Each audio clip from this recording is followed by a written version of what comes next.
Welcome. My name is Dan Rahill.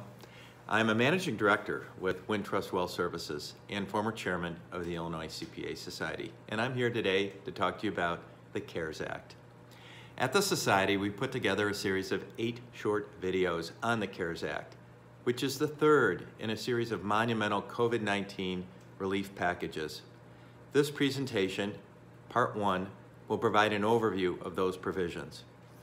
Our 8 modules will be in order.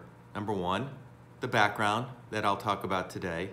2, the Economic Injury Disaster Loan Program.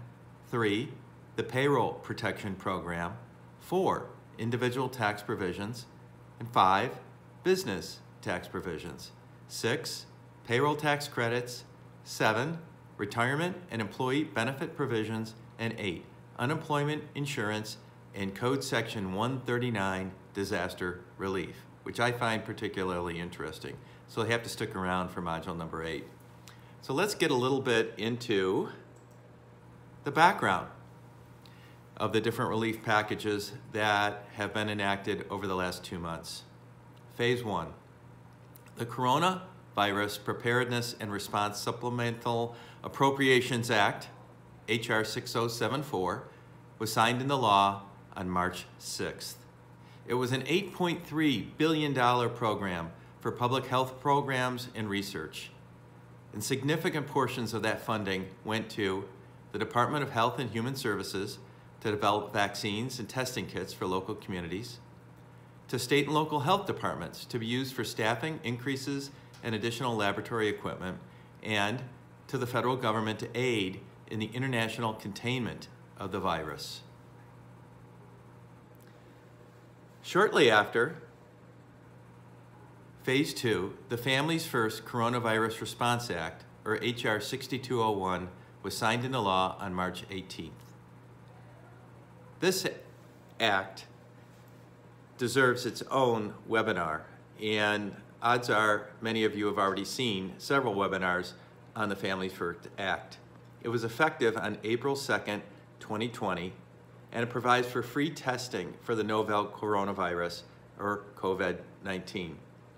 Employers with fewer than 500 employees are required to provide 2 weeks paid leave to employees who need to take time off because of an actual or potential illness related to COVID-19, need to care for family members who are home ill or quarantined because of COVID-19 exposure, or they need to take care of children who are home because school or care provider closures linked to the pandemic are no longer available. It also requires employers to provide up to 12 weeks leave with 10 weeks paid for employees who need to take time off to care for children who are home because of school or daycare closure. The important part of this act provides for several payroll tax credits for employers to subsidize the impact on small and medium-sized businesses that have fewer than 500 employees.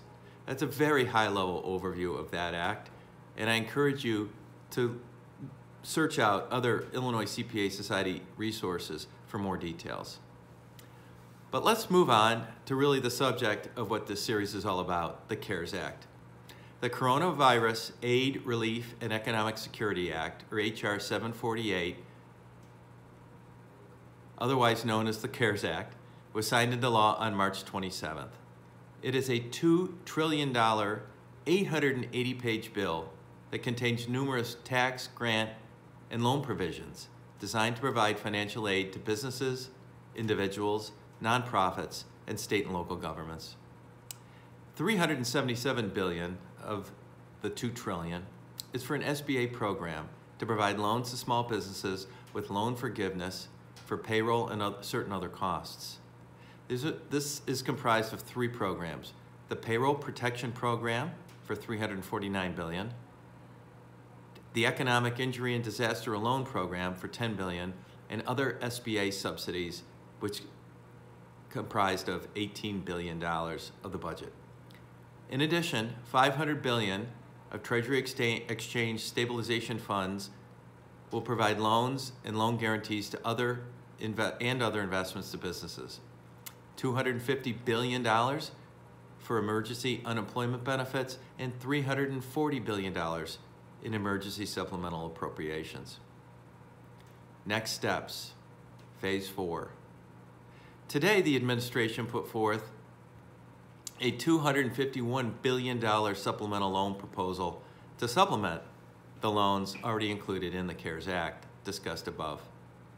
In addition, the Democrats have provided their own proposal, $500 billion of broader new aid for small businesses, funding for state and local governments, hospitals, and food assistance program. That bill, Phase 4, is being negotiated right now and should be enacted by the end of April. With that, this is the end of Module 1. Please stay tuned for Module 2, where we'll talk about the Economic Injury Disaster Loan Program, or EIDL. Thank you very much. Talk to you soon. Bye.